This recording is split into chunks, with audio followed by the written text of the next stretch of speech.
వచ్చేటప్పుడు ఏది తీసుకురాము, పోయేటప్పుడు మనతో ఒక్క పైసా కూడా మన వెంట రాదని అంటుంటాం. కానీ పూర్వకాలంలో ధనవంతులు రాజులు చనిపోతే వాటి శవాలతో పాటే శవపేటికలో అపారమైన సంపదను పెట్టి సమాధులను కట్టేవారు. వేళ్ల ఏలుగా వస్తున్న ఈ రాచరికపు ఆచారం క్రమేపీ కనుమరుగైపోయింది. ఆ కోవలోనే 2000 ఏళ్ల క్రితం వరకు ఇలాంటి ఆచారం ప్రపంచవ్యాప్తంగా కొనసాగేది. పురావస్తు శాఖ తవ్వకాల్లో అప్పుడప్పుడు అలాంటి నిధులు అధికారుల కంట పడుతుంటాయి. అదేవిధంగా దక్షిణ కజకిస్తాన్లోని టర్కిస్తాన్ ప్రాంతంలో ఓ నిధి బయటపడింది. అక్కడ పురావస్తు శాస్త్రవేత్తల బృందం ఆ నిధిని కనిపెట్టింది. దానికి సంబంధించిన వీడియోలు, ఫోటోలు ప్రస్తుతం సోషల్ మీడియాలో తెగ వైరల్ అవుతున్నాయి. ఆ నిధి దాదాపు 2000 ఏళ్ల నాటిది కావడంతో స్థానికంగా తెగ చర్చ నడుస్తోంది. దక్షిణ కజకిస్తాన్లోని టర్కిస్తాన్లో ఓ 3 శవపేటికలు పురావస్తు శాస్త్రవేత్తల తవ్వకాలు బయటపడ్డాయి. అందులో 2 శవపేటికలను అప్పటికే దొంగలు దోచుకున్నట్లు శాస్త్రవేత్తలు గుర్తించారు.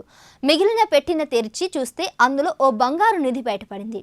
2000 ఏళ్ల క్రితం నాటి విలువైన బంగారు ఆభరణాలను అధికారులు గుర్తించారు. వాటిని బయటకు తీశారు. ఆ బంగారు ఆభరణాలను చూసి శాస్త్రవేత్తల బృందం ఒక్కసారిగా అవాక్కయింది.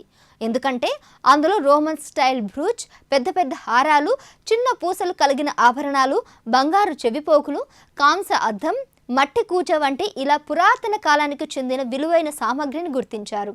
అంత పురాతన కాలంలోనే ఇలాంటి వస్తువులు తయారు చేయడంపై శాస్త్రవేత్తలు ఆశ్చర్యం వ్యక్తం చేస్తున్నారు. ఈ శవపేటికలో లభించిన ఆభరణాలను చూస్తే మైండ్ బ్లాక్ అవ్వాల్సిందే. ముఖ్యంగా అర్ధచంద్రాకారంలో ఉన్న చెవిపోగులు సూర్యరశ్మిని ప్రతిబింబించేలా ఎంతో అద్భుతంగా తయారు చేశారు. ద్రాక్ష సమూహాలుగా పోలిన బంగారు బటన్లు చెవిపోగులకు మరింత అందాన్ని తెచ్చాయి.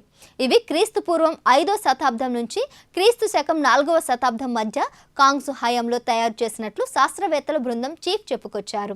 కాంగ్సు పాలనలో వాణిజ్య ఒప్పందాలు పురాతన చైనా కుషన్ సామ్రాజ్యాల మధ్య సాగినట్లు ఆయన తెలిపారు. బంగారు ఆభరణాలను బట్టి చూస్తే శవపేటికలో పెట్టిన మహిళ ధనవంతురాలై ఉంటుందని అధికారులు అభిప్రాయపడుతున్నారు.